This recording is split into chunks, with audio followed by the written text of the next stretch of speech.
Good afternoon. Welcome to the Illawarra Shoalhaven Local Health District Annual Public Meeting. Today we take the time to reflect on the achievements of the past financial year. This meeting is an opportunity to recognise the people and the plans we have that help us to progress our vision. That vision is to ensure excellent services, quality partnerships and healthy communities. I would like to invite Auntie Joyce Donovan to deliver today's official welcome to country. Auntie Joyce is a proud Aboriginal elder and was a nurse in the region for many years and still sees it as one of the most rewarding careers. She has worked tirelessly for more than 35 years and was the driving force behind the establishment of the Aboriginal Medical Service in Wollongong. Thank you very much. Thank you. Well, thank you very much for that lovely introduction. My name's Joyce Donovan. My father's Irish from Botany and my mother's Aboriginal. And, I come from 6 children. I am one of 6 children. Aboriginal health in our communities. Our people were the healers. They were the nurses and the doctors and the lawmakers. My mother was a healer, and a lot of the mortality rate is not a good thing. I'm the only one left of 6 children. Most of my siblings died in their 50s. A lot of the women died in childbirth, my mother's sisters, because we only had bush nurses. A lot of our people, funerals. The funerals, so many funerals, we have 2 in the one day and we don't know which one we've got to go to. Our people, the mortality rate, as far as I could see, hasn't really changed all that much. Infant mortality rates were always 3 to 4 times more higher than mainstream society, and I think that's increased to 1. So it's 1 point better. I think for my people, my communities, grief and trauma is also important. Your physical, your mental, your spiritual are all part of your total well-being. And if we just look around this area here at Kiama, to the left of the Minamurra River was always regarded as a birthing place for our women. And if you went to a birthing place, you'd be sure to find fresh water, a stream or whatever. But there'd also be the herbs growing around the medicines that'd be used for that. It was very important, and it was only a place for our women. It's believed that in Manning Street here, that was a sacred burial ground where the council and just over the next street. So, when you have a look around and you think of the medicines and the cures that were passed down and that were free for our people. I know the Bengara leaf for broken bones and limbs that was applied to the affected area and wet, and it had set as thick as plaster. When you look at the leaves, they were washed, they were sipped, they were inhaled. So that we had our own Vicks for the bush. We had everything that was used as cures. But because of development now, it's very, very hard to be able to find those things. We're saltwater people here. This is Dharawal and Wadi Wadi land here. Our people are saltwater people, and our traditional foods come from the sea. As we get older, abalone is what we call our spirit food. We believe that we've got to have that for our journey to the next life. If we're sick, we have to get sea mullet. That's our medicine. So part of all that stuff is also part of our medicine and our spiritual and our cultural needs. It's very important where we're buried. For me, I'll go home to La Perouse, and my area of the Dharawal is from La Perouse to the Shoalhaven River down here, the other side of Jarawa. But when you have a look around, you know, for me, I worked in health. I believe that, you know, the first Aboriginal medical service, because we didn't have a service, our people were living in terrible conditions. I lived at Coomadici. And Jimmy Davis got a tent, and we set up the first Aboriginal medical service, would have been the late 70s, early 80s. My one job, because Auntie Janie Adler, who was starting up the medical service in the culture centre, she used to come up and give us an African doctor, Dr. Tony, every Friday. My one job, I was about 27 years old, was to light the fire for Dr. Tony to wash his hands, because there was no electricity on there, and our people lived in cars at the back of Coomadici. And I had an old fold-up bed, and Port Kembla Hospital always gave me these sterile sheets, and I always remember when you know, the doctor would wash his hands, I'd get a patient and take him in. I believe those sterile white sheets from the hospital drew every dog within a radius of 10 kilometres. So you'd have to get rid of the dog and put the patient down. And I think that we had to have a sense of humour. Or, you know, I remember when the tent went up, we walked to there's usually a tip near an Aboriginal mission. We walked down to the tip and furnished our little tent out. I'm very fortunate. I had the best elders that you could ever imagine. And our people worked for no money. It wasn't a matter of money. It was helping each other. I went on I was 38, and I got a job, actually. It was a new scheme for Aboriginal people. It was called the Nessus scheme. You could go somewhere and work for 6 months to get some experience, and I never knew why they sent me to Colin Hollis's office, the federal member for Macarthur, because I couldn't read and write, really. But I did go there, and I think I was so fortunate. He extended it, and I went to night school to learn to read and write. And I then went on to join, in 1983, to join the Illawarra Aboriginal Health Service at Warrawong. I worked there for 24 years. During that time, because Area Health did support the Aboriginal workers, I went on in 89 to graduate from Cumberland College of Health Science in Lidcombe. I went on, I'd forgotten that I was a health hygienist. I used to go and all around the schools to take the fear out of the dental. So many things once you've got a bit of education. 2010, I went to the university at UTS and done a double BA in Adult Education and Community Management.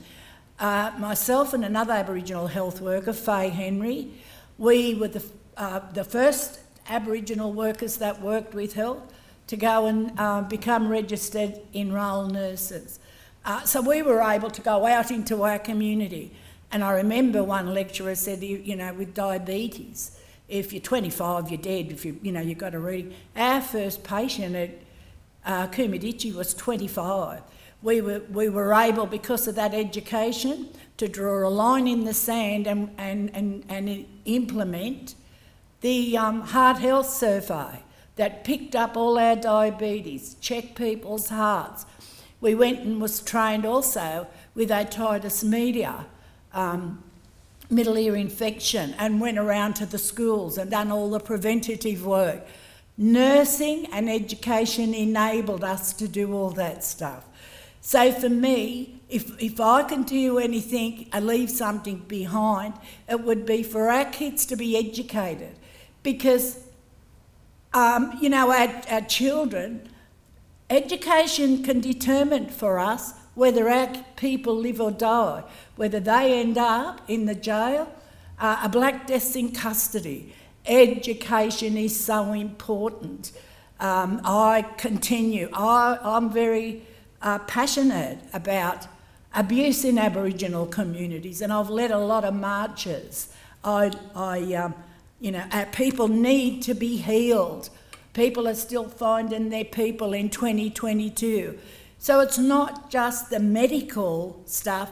People can be in a prison, but you can't see the bars. A lot of our people that were taken away. So we also do a lot with healing. But I can't thank area health people who supported all of our Aboriginal health staff up here, and Nowra also. Peter Armour, I still remember fondly. They really worked. We didn't have mental health workers back then, but we had someone in charge of mental health. We believe it was mental health by proxy, because we could go in and tell him and he'd tell us what to do. I thank people like you that sit on a board. Remember, don't forget, I'd just like to say something, don't forget the spiritual and the healing, because somebody can live a real healthy life, but if you're not right here and you're dealing with things and can't speak about it, our people will flourish. I believe that more healing, and you've got to be educated to know why you've got to do that. I've got a niece at the moment in Prince of Wales that's not expected to live, so in their 60s, 50s. So we need that education also. I'd like to thank, I think the first Aboriginal that I knew that sat on the board at Nowra was Jerry Moore, who went on to do great things also. So on behalf of my community and my people, I'd like to say thank you. I know it's not easy, but bear with us. And on behalf of the Dharawal Wadi people, I'd like to thank you here today. Thank you very much.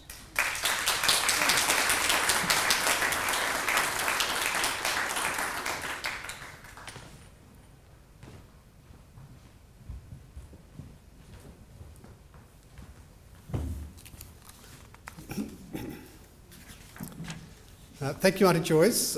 You'll be pleased to know that just, I think 2 weeks ago, I had a conversation with our Chief Executive about the holistic wellness, including spiritual support in our services.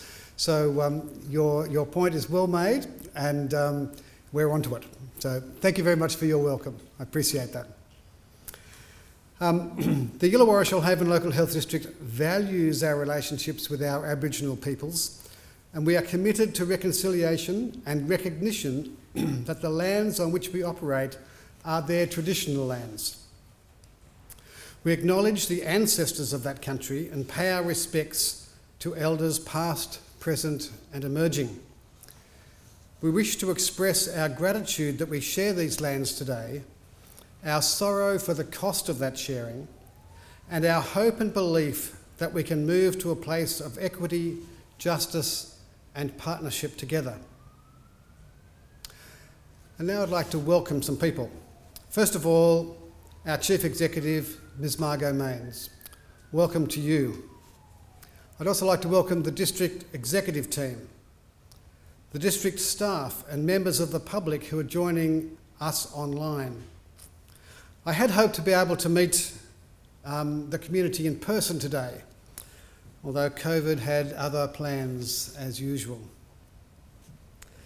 I want to also welcome our board members.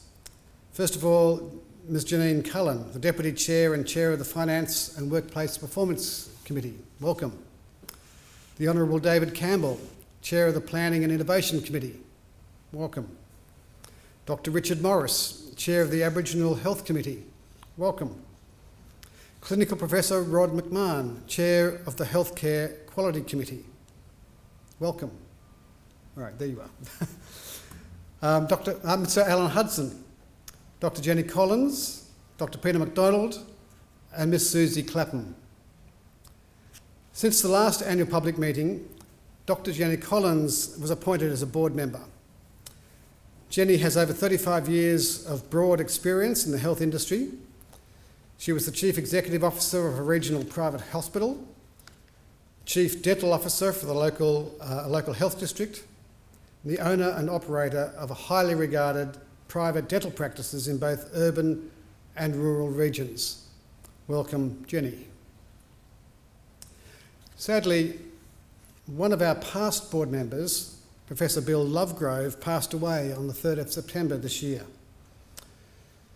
Bill was revered by his peers and his board members described Bill as a true gentleman in every sense of the word.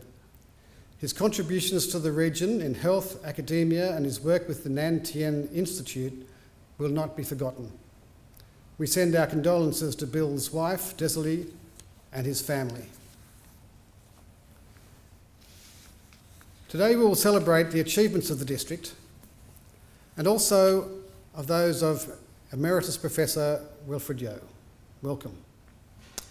Wilf retired this year, though, as with many clinicians of his calibre, continues to teach medical students. One of the most important matters for the board to address this year is the reaffirming of the statement of commitment to the Aboriginal and Torres Strait Islanders peoples of our region and beyond.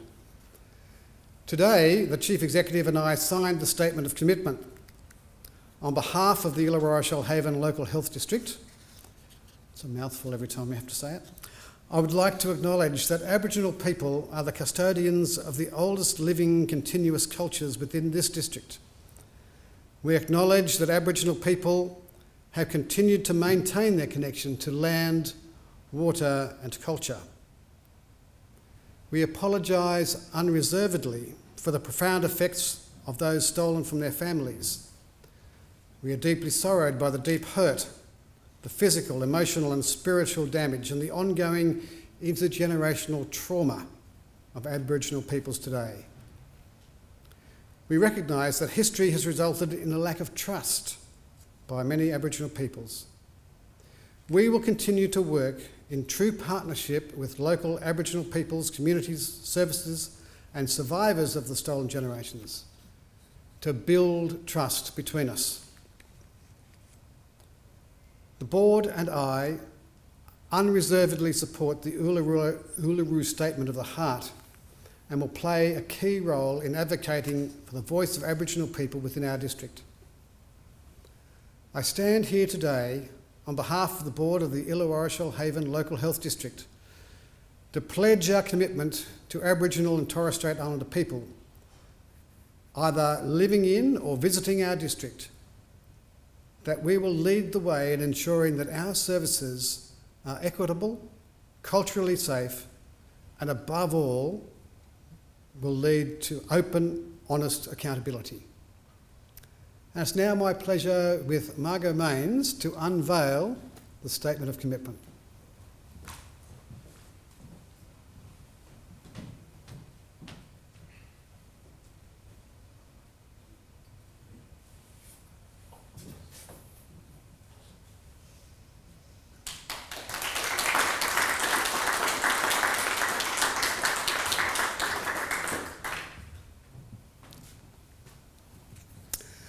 Special thank you to Dr. Richard Morris, Chair of the Aboriginal Health Committee, Susie Clapham, Pauline Brown, Director, Aboriginal Health Strategy, for your work and commitment bringing the board's vision to life.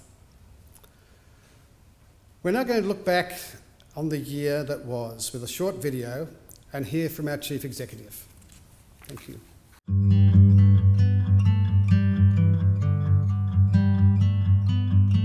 We started 2022 in a familiar way, with more than 22,000 statewide cases of COVID-19 recorded in just 24 hours. Numbers almost doubled overnight, from 6,000 yesterday to 11,000 today, and that an underestimate.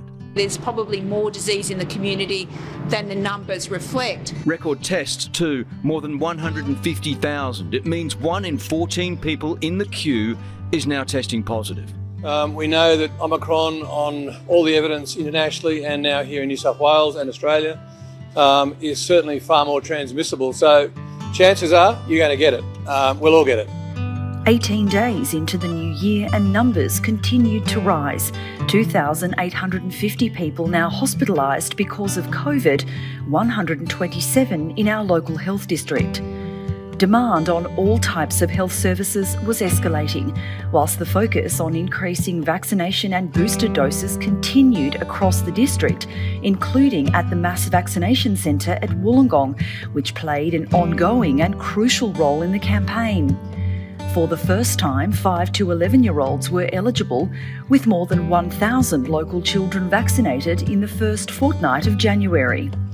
By May, the Mass Vac Centre celebrated a significant milestone, administering the district's 200,000th COVID vaccine. On the hospital front, the start of the winter period was especially challenging. There were 236 staff who accessed COVID leave last fortnight. That's on top of the staff who are unwell or who are isolating due to COVID, which on any given day can be up to 180 of our colleagues. As the colder months continued to bite, we asked our community to help keep patients and staff safe in our hospitals. And so for this reason, we are asking that you do have a RAT test result that is negative before you come into the hospital. Our teams further developed engineering solutions for safe airflow in our facilities, created outdoor staff respite areas, and worked to implement innovative solutions to the seemingly endless challenges.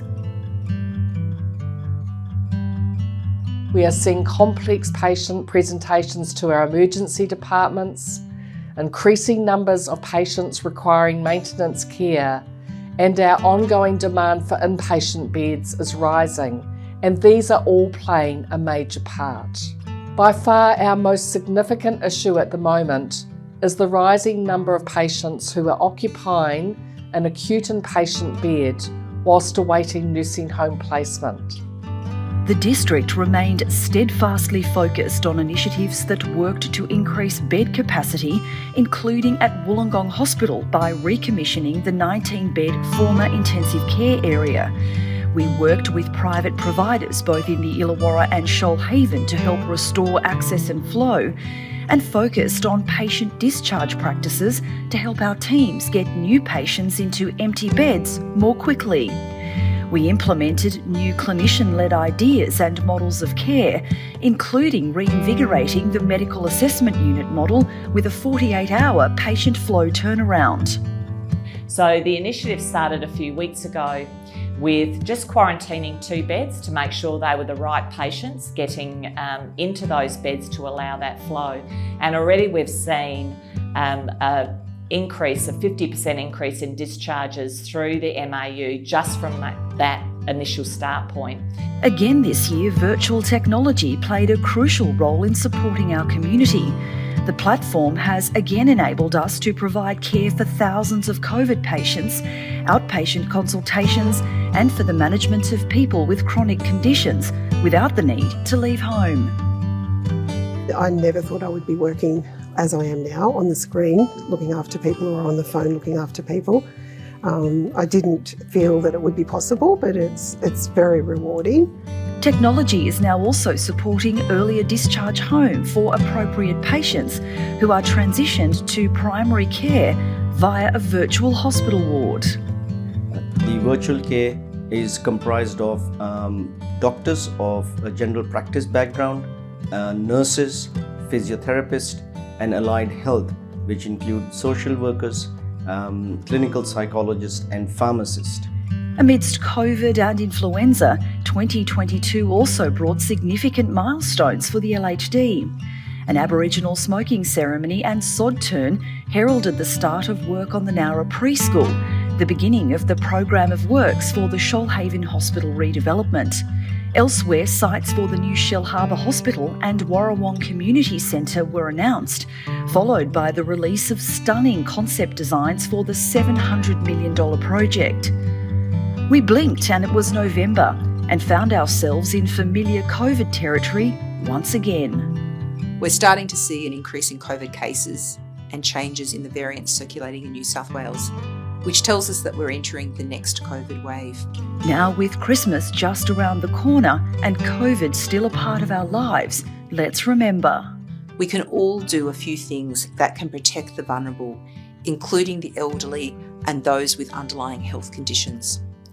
I urge people to stay home if they have any cold or flu-like symptoms and get tested for COVID-19. Despite the ongoing challenges this year, our staff have continued, as always, to go above and beyond. I'm sure some of you have moments when you think it's a thankless mission, but please know that your efforts do not go unnoticed.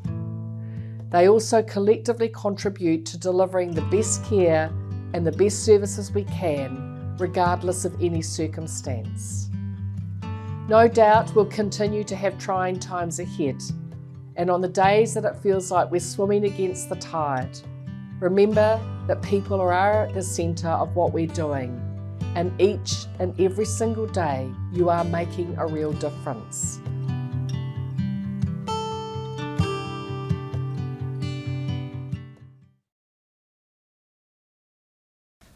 Fantastic. Thanks to the team that have pulled that all together. Thank you, Chris. Thank you, all my board members, our board members, and all my colleagues in ISLHD and our local community for joining us online today as we stream our annual public meeting for the third time. Firstly, I too would like to acknowledge the traditional custodians of the lands on which we're meeting today and pay our respect to elders past, present, and emerging. It is my pleasure to share some of the wonderful things that we have done for our community. The role our incredibly special and extraordinary staff play and what is in store for the community in terms of services moving forward. Following that, I'm going to invite Amy Haynes, our Director of Planning, to share with us strategic priorities for the year ahead. This year was another challenging year, another challenging period for all, which saw COVID-19 measures once again dominate the year. Our public health team are to be thanked for the immense effort that they have undertaken on contact tracing and outbreak management. We need to thank the people that established our special health accommodation and our community supported accommodation to support safe isolation. We commenced the vaccination rollout, which saw the creation of the Max Vaccination Centre within a disused department store in just over a month. We further developed engineering solutions for safe airflow in our hospitals, created outdoor space respite areas for our staff, and developed innovative solutions to challenges, including our new models of care. Our dedicated staff again delivered outstanding services whilst maintaining the strictest protocols. Their resilience, their adaptability was wholeheartedly acknowledged during a week of thanks to mark the momentous and ongoing contribution our staff make every day. An incredibly significant part of our focus during the height of the pandemic was our mass vaccination centre, which by the time it closed after 15 months of operation had actually delivered over 200,000 vaccines to people. The Wollongong Mass Vaccination Centre was established on the 9th of August 2021, it seems a lot longer ago than that, with the construction, the fit out and the commissioning undertaken in 38 days. Over 100 people were involved in those 38 days in actually transforming the disused department store. Our special thanks to them all. In addition to the bricks and mortar, we also had a team that was doing visits to people in social housing, to the homeless and to those who are at risk to enable them to get vaccination outreach services. Not only did we create new services during the pandemic, but it has accelerated the use and development of our telehealth capabilities. Virtual care has become a critical part of how we provide care and support to patients, families and their carers. Virtual care is made up of telephone, video consultations, remote patient monitoring and store and forward technologies. In the financial year 22, we delivered nearly 277,000 occasions of service through using these modalities across the district. Our emergency department has seen significant demand over the last 12 months, and it continues to increase and seen increasing numbers of people, which is placing a pressure on the system. Virtual care provides us with a unique opportunity to mitigate unnecessary presentations to the emergency departments for some consumers. It also provides an opportunity to a broader geographic footprint, enabling us to reduce waiting times and increase access in our rural and regional areas and improve equity and access to care. The increased use of teletechnology has been crucial. We have supported thousands of patients with COVID-19 in their homes, and we've also enabled inpatients to communicate virtually with their families through our Connected to Care program. In July, we also opened a virtual hospital ward, which enables us to focus on short-term care for patients, usually around up to 3 days, and so far we have seen over 200 patients. We have had wonderful feedback from people that have accessed services in that ward who enjoy having their regular and scheduled access to care, but they can have it in the comfort of their own home. Continuing our theme of increasing services is the services that we've increased in caring for people in our community. We are putting a tremendous amount of time and energy on preventative and community-based health programs and cross-functional services like our mental health, police and ambulance program and our quick access therapy team. MAP, as it's known, is a district-wide service that is a collaboration between our mental health services, the ambulance and the police to provide timely access to mental health advice and assessment for people that are experiencing a mental health crisis in the community.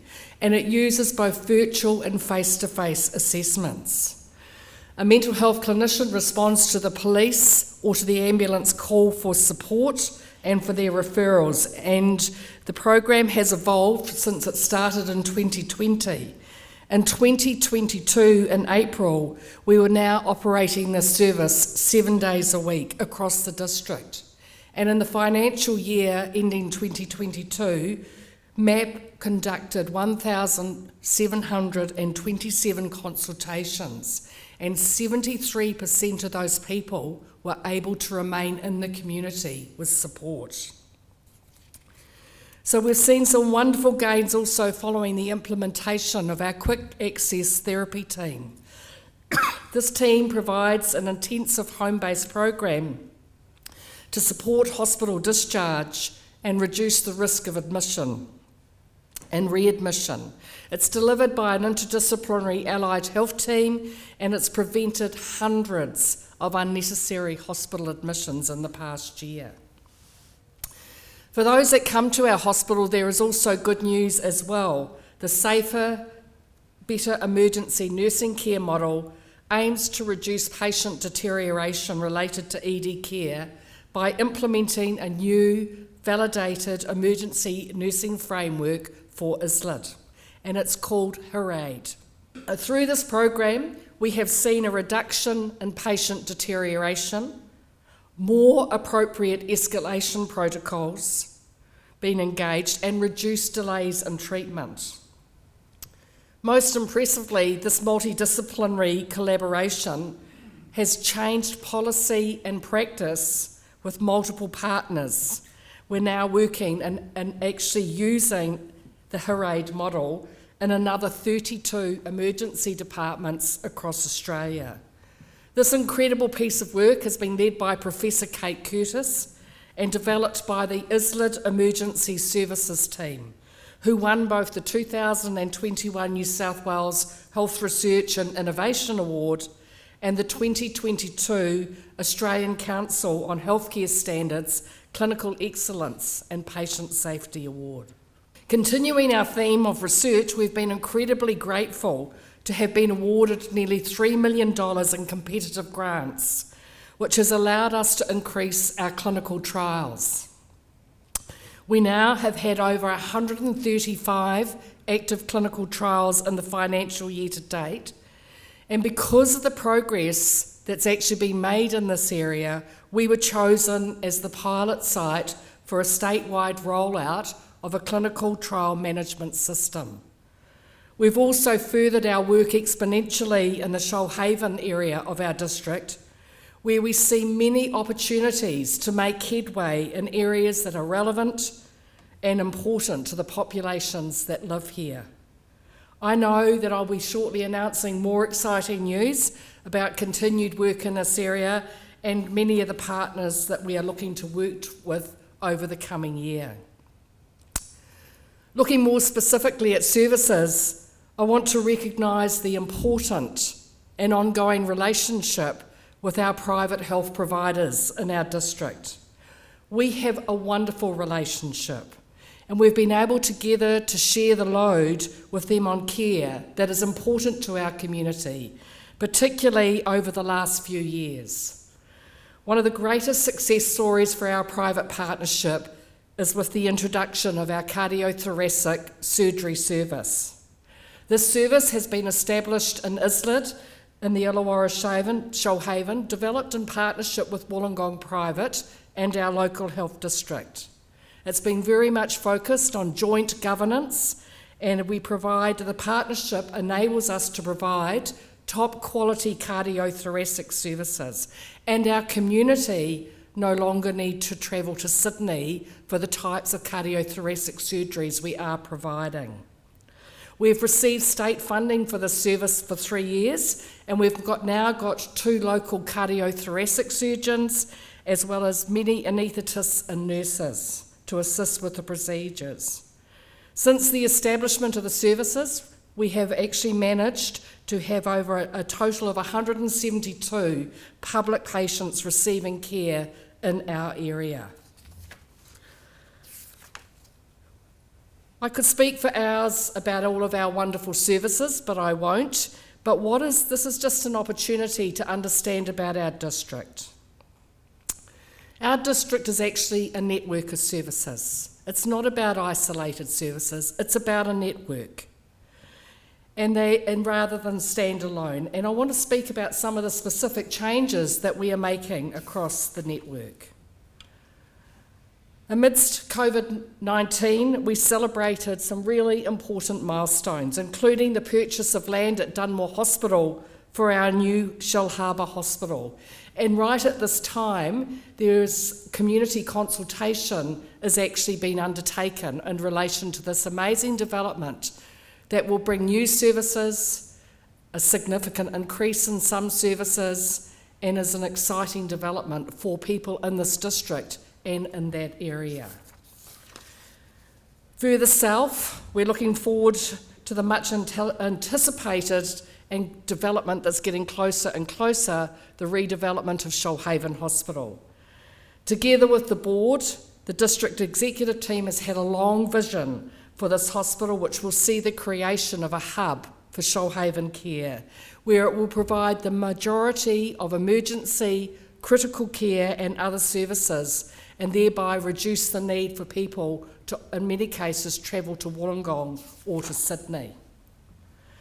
In addition to those developments, we've also seen developments across a number of sites. So we are currently refurbishing 2 of the wards in the new Bolai Hospital to bring them up to hospital standard to enable us to increase aged care. We're refurbishing 2 inpatient units at Wollongong to have for the first time a palliative care ward and a rehabilitation area. And at Port Kembla, we'll be working to establish our first community health centre, the Warrawong Health Centre. Of course, it's really clear when you read this list of achievements that there are a lot of people that are working together to develop these services. And what we do is we do it because of the great people, and we couldn't do it without them. The agility, the resilience of our staff, coupled with a robust dedication to keep people safe and well, has to all of us been truly inspirational. I'm delighted that some of our teams have been recognised for their work, and I've picked out one person in particular who I'd like to recognise, and that's Judy Boynton, a nurse in our ISLHD Child and Family Services, who was recognised just recently at the 10th New South Wales Health Excellence in Nursing and Midwifery Awards. Judy was nominated by the consumer she was caring for The consumer said Judy is a credit to her profession. She is the epitome of the ideal child and family health nurse. And as the consumer said, I have grown, and even now, a year later, I still attribute my confidence in motherhood and life to Judy's care. Well done, Judy. ISLHD is very proud of you, as we are very proud of all the achievements our staff are making. We also received multiple awards and team awards at the Wollongong City Council Awards in January this year, and the Merrill Award recognised our staff for their work in responding to the COVID-19 pandemic and their commitment to keeping our community safe, and we thank the City of Wollongong for this. Finally, I don't think there was a name more apt for our people than Remarkable Humans. The last 3 years has been an extraordinary time for us all. While the memory of working in health during a global pandemic will be with us forever, as a significant time in history, it's also something we want to document. As part of that, a dedicated photo book, The Remarkable Humans of New South Wales, has been created to celebrate and to reflect on the kindness, the resilience, and the strength of New South Wales staff. From drought to bushfire to flood emergencies and then COVID, the photo book has been collated with the help of agencies right across New South Wales for our staff and our community to be able to reflect on what has actually, on the extraordinary times, and also to be able to share it with loved ones and colleagues in the years to come. It also tells of the way that we've been supported by others, other organisations, communities and loved ones. And there's a space in the book that you can actually ask your colleagues to write messages and for you to write your personal reflections. Thanks to the generosity of sponsor organisations, that now every staff member can actually get a copy of this book. You can see in the images that are up there that some of the extracts of the content specifically relate to our district. I want to end by saying thank you to our community, to those of us who have supported us in the past year by addressing COVID recommendations, having patience in our hospitals when visiting loved ones, and reaching out to help. From restaurants delivering hot meals to our staff during lockdown, or donations of equipment, we just thank you from our heart. But my heartfelt thanks also goes to each and every one of our colleagues, our staff members, for their dedication, for their empathy, for their professionalism and their pure hard work. In what has been an incredibly demanding time for health service delivery, I cannot be more proud of you all. The district remains even more united within our community and focused on delivering the best healthcare services that we can provide and the best health programs to our people. So thank you to everybody, and I'd now like to hand over to Amy Haynes, who's going to take us through what our strategic priorities are for the next 12 months. I too would like to thank Amy for the amazing years of service and commitment you have given to this local health district. It's been a delight and it's just been amazing to work with you. We will miss you, but we wish you all the best. Thank you.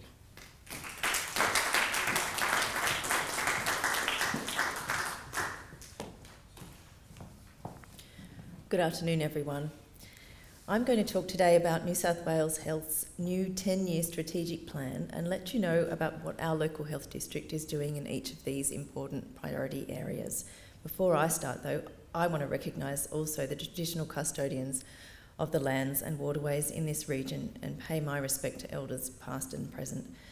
All of us live and work on Aboriginal land. All of our district services are provided on Aboriginal land that always was and always will be Aboriginal land. In ISLHD, everything we do is underpinned by an understanding of our population and their health needs. Population health data is a central part of our decision making in all of our strategy and service development. This year there were some new population projections released by the Department of Planning and Environment, and they show that the Illawarra Shoalhaven population will grow significantly into the future, by 30% in fact over the next 20 years. And the projections show that we will grow at a faster rate than was thought pre-COVID, and at a faster rate than the Sydney Metro and New South Wales as a whole. The spread of our population across the LGAs will remain roughly the same, with half of the region's population in the Wollongong LGA, about a quarter in the southern Illawarra part of the region, and another quarter in the Shoalhaven. And our population will continue to age, which is a very important driver of health service demand. The other very important driver, of course, is socioeconomic status. And as you can see in the map on the right, we have some areas of significant disadvantage in the district, those areas that are shown in the dark purple.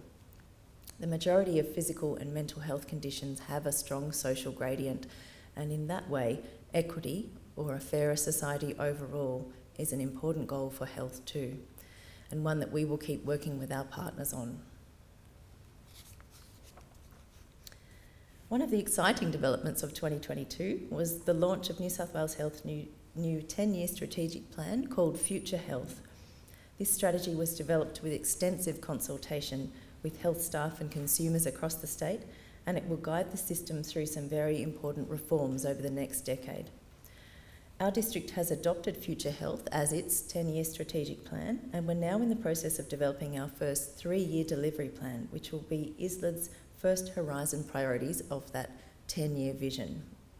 So over the next few minutes, I'm going to take you through the 6 outcome areas of Future Health and talk about the district's priorities in each one. The first strategic outcome of Future Health is that patients and carers have positive experiences and outcomes that matter. We're moving away from the traditional model, which put the clinician as the expert at the centre of the healthcare.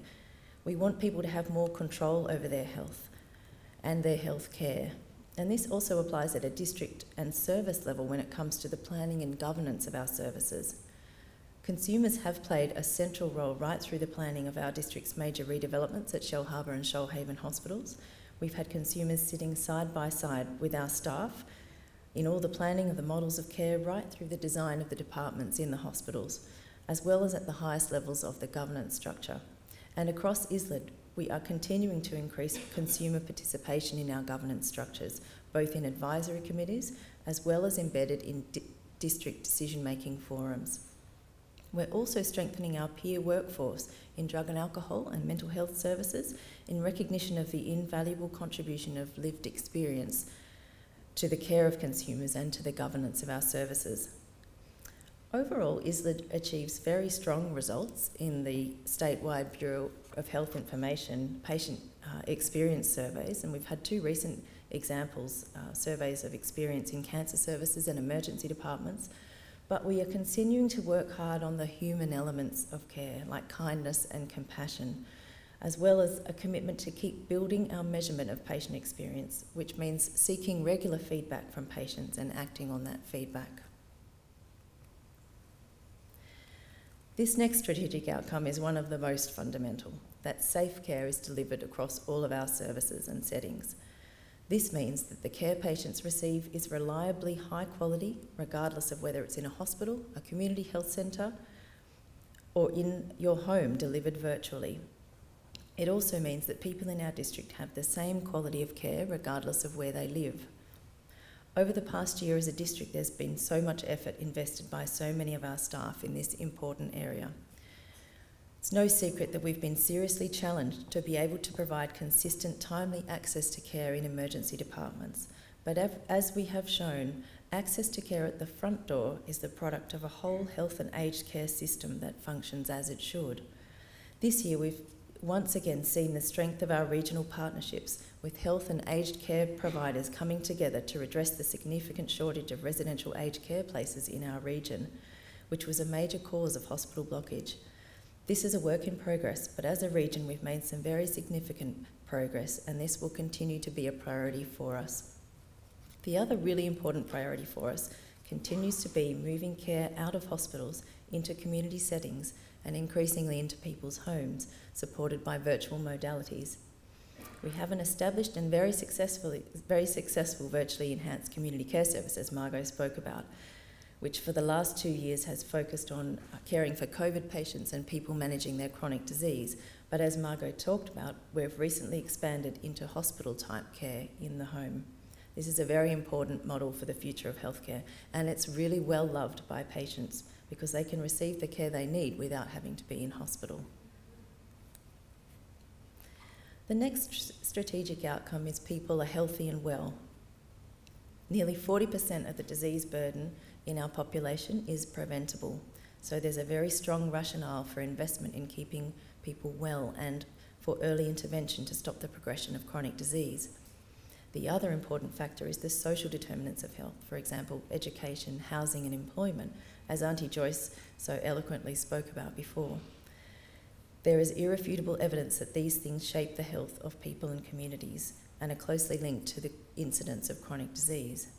And because of the complexity of these factors, for ISLHD, working in partnership with other agencies, with NGOs and with communities themselves is of vital importance going forward. This year we've seen some amazing partnership projects. Margot talked about one of them, the partnership project between mental health services, ambulance and police, that have had some amazing outcomes. In health promotion, we regularly work in partnership with schools and councils. All of that work is done through partnerships to promote healthy eating, physical activity, reduce smoking. All of the canteen work is done by those services. And of course, through the pandemic, ISLHD facilitated countless examples of regional collaboration to support vulnerable communities. And with the ongoing need to be disaster and climate resilient, this important partnership approach can only grow. As you heard earlier, and as we signalled with the signing of the renewed Statement of Commitment, closing the gap will be a very important focus for ISLHD over the next 3 years. We are intent on working in all 5 Closing the Gap priority reform areas. We've made some important progress this year, particularly by working in partnership with Aboriginal organisations in our region through the COVID period, and also with Waminda to progress their groundbreaking Birthing on Country program.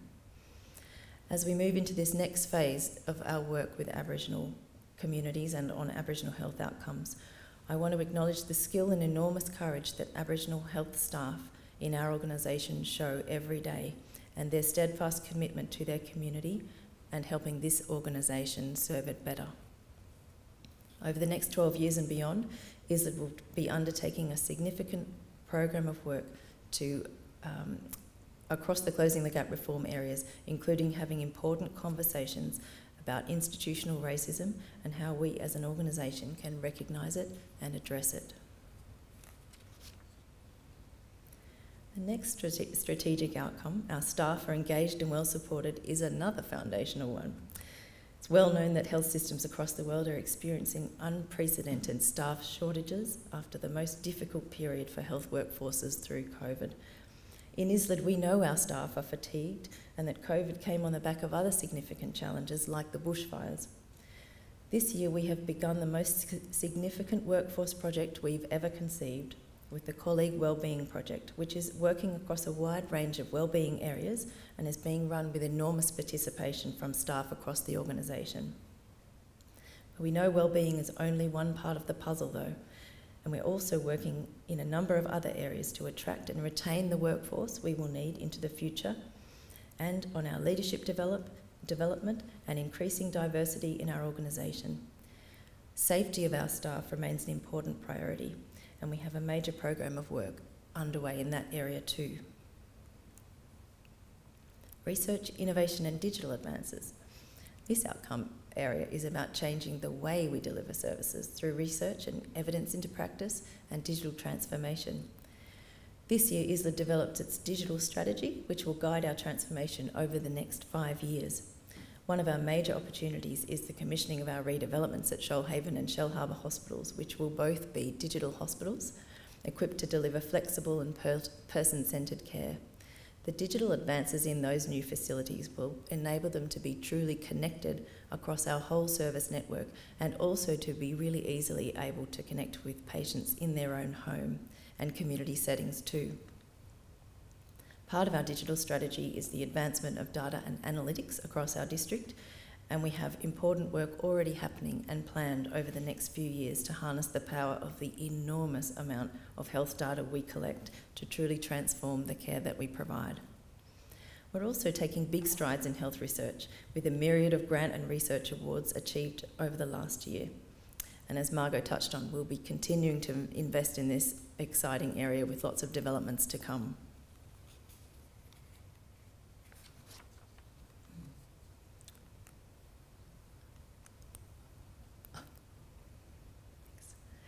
And finally, the health system is managed sustainably. This strategic outcome is about a sustainable health system that can serve the population long into the future. As we know, over the next 20 and even 10 years, we'll see population growth, but also population change, like ageing and demographic changes that will increase the demand for health services. We know as a system we need to evolve and invest in evidence-based new models of care, as well as in prevention and early intervention to achieve value in health expenditure. And ISLHD is moving rapidly in this direction with the adoption of virtual models of care and increased community-based care.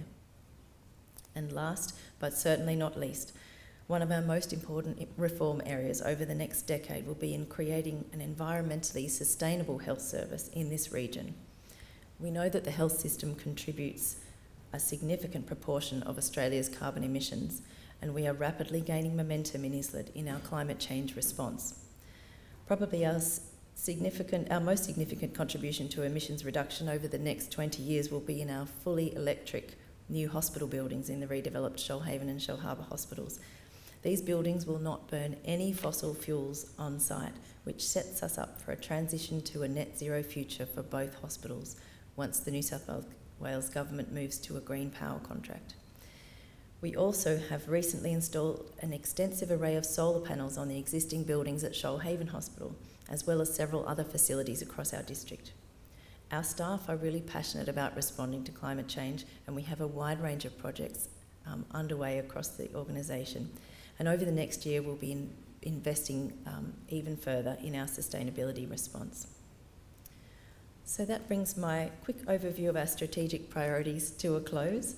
As always in our health system, we have a complex array of challenges ahead, but we also have a clear strategic path forward and a real enthusiasm and appetite for change and improvement. Thank you.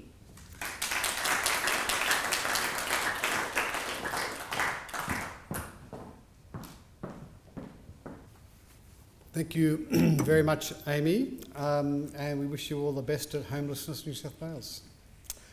The board and I believe that the work you have done helps to underpin the decision making that we make in terms of our strategy.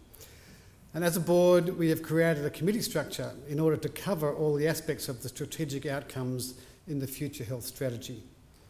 I look forward to updating our community on the progress against these priorities next year. And it's now my pleasure to celebrate someone who built a body of exceptional work over 38 years in medical education and has been an outstanding leader and achiever. Professor Wilf Yeo has dedicated his life to medicine, science and teaching for more than 3 decades. This year, following his retirement, Professor Yeo was honoured with the Emeritus Professorship and a Consultant Emeritus. The Chief Executive, Margot, caught up with Wilf to discuss his elements of success, life after retirement, and advice for medical students. Let's have a look. Wilf, you joined the district in 2007 after a lengthy period of being headhunted to be the Foundation Professor of Medicine at the University of Wollongong. Since that time, you've held numerous positions with different titles, including being the Head of General Medicine, the Medical Co-Director for the Division of Medicine, That's right. the Associate Dean for Teaching Hospitals, the Deputy Executive Director of the Illawarra Health and Medical Research Unit, and the Director of Clinical Research and Trials Unit. When you mention all those titles, I wonder how on earth I was able to do it all. But I think it was because it's not a single person that creates the success that we've had. And I think one of my skills has been to gather people together who are of similar minds and wanted to get behind the medical school, improving clinical services at the hospital, and also improving and expanding research in the district. The institutions are not the building, they're the people who are working there that make things happen. Did you have someone who mentored you or who supported you as you made the transition from the United Kingdom to Australia, but also through establishing a new school of medicine? Yes, I have to say that Professor Don Iverson was a great mentor for me. He together with John Hogg, the Foundation Dean, and Gerard Sutton, the VC, the three of them recruited me from the UK, and Don was absolutely marvellous. He was so generous with his time, with his thinking. On one of my visits here, he just lent me the car for 4 days while I was looking to see where I might rent once I got here. He was absolutely fantastic. When I reflect, Wilf, on you, one of the most important contributions that you have brought is your wisdom. Always calm. I've never not seen you not being calm, and your very wise advice, and I certainly thank you for a lot of wise advice you've been giving me. What's been the secret to your success? I think it's having a good standard of my ordinary work. I think some people think that they can work at a low level and then in a committee or in a ward round or whatever, suddenly increase that level. I always try to do my best. I'm usually well prepared. And the other thing is that I think that the respect from my colleagues has to be earned. It's not just there because I'm sitting in a director of the division. One of the things I've very much respected about you is that it's never always been about Wilf. You always constantly recognise the people around you and talk about the power of a team actually being so important. Yes, I mean, I think that if you sit in a leadership role, it's not your job to put yourself before others. I think that the leader should, to some extent, serve the function and the roles. But there are some people I'd like to mention. Jan Potter, she's always been one of my greatest resources and friends. Craig Bootlis and his wife almost adopted me when I first came. Lou Gaetani and John Fardy have been doing great work in undergraduate education and interprofessional education, and they've really helped me in the hospital setting. And also Noel Tate, who was our Foundation Professor of Surgery. Your students and your colleagues know you for your humour and your wit, and it's been great to see it happening in meetings as well, and your entertaining lecture style that you actually use. Do you have advice for your students? Yes, I do have advice for the students, and that is that they need to try and model themselves on staff that they see do the job well. I had a role model when I was in Sheffield as a student and then as a junior doctor. Now I tell the students that I don't want them to be as good as me. They want to be better than me because of technology and everything else, and to not take life too seriously. It was with great honour to see that you were recently awarded a really prestigious title of Consultant Emeritus upon retirement, which, as you know, has very strict criteria to be able to actually achieve this title, and it's the first of its kind in this area. What does that award mean to you? It means a lot to me. I think after 38 years in the medical profession and as a clinical academic teaching and involved in research, to be given an emeritus title as a clinician is fantastic. Amazing. Yeah. I don't know many other specialists or professors who have been given the 2 emeritus titles from both organisations, and I'm very proud of that. And you deserve it, Wilf, fully deserved, and it was a privilege to be a part of being able to give you one of those titles, so congratulations. Thank you. What is retirement looking like to you? Although I'm never sure you'll fully retire, Wilf. No, I'm never sure I'll fully retire either, but at least I'll be able to take longer holidays. I've recently returned from a 3-month trip to Europe where I've been able to see all of my family. 2 of my boys live in Europe, one in Barcelona and one in London, and I've got 2 granddaughters in Barcelona, maybe still helping, both in the hospital and at the university, mostly with, I think, postgraduate education and undergraduate education. Wilf, I really want to thank you for the fantastic contribution that you have made to health, you've made to the university, you've made to the community. There's a lot of people that would like to say thank you to you. But today is about celebrating what you have done, and you have left a legacy you can feel incredibly proud of. But I know we're going to have an ongoing future relationship, but today is about recognising all those incredibly special things you've done. So from my heart and from everybody, thank you. Thank you, Margot, and also for your support, because I wouldn't be able to change things in research, in education and in teaching without the support of the CE of the organisation. You've really helped me to fulfil the things that I needed to do.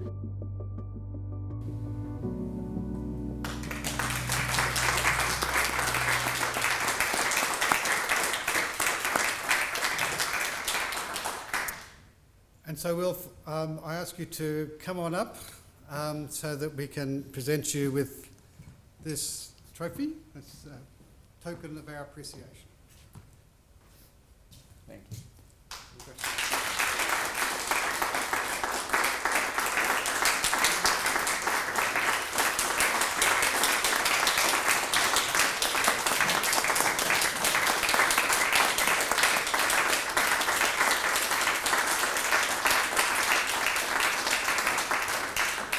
Thank you.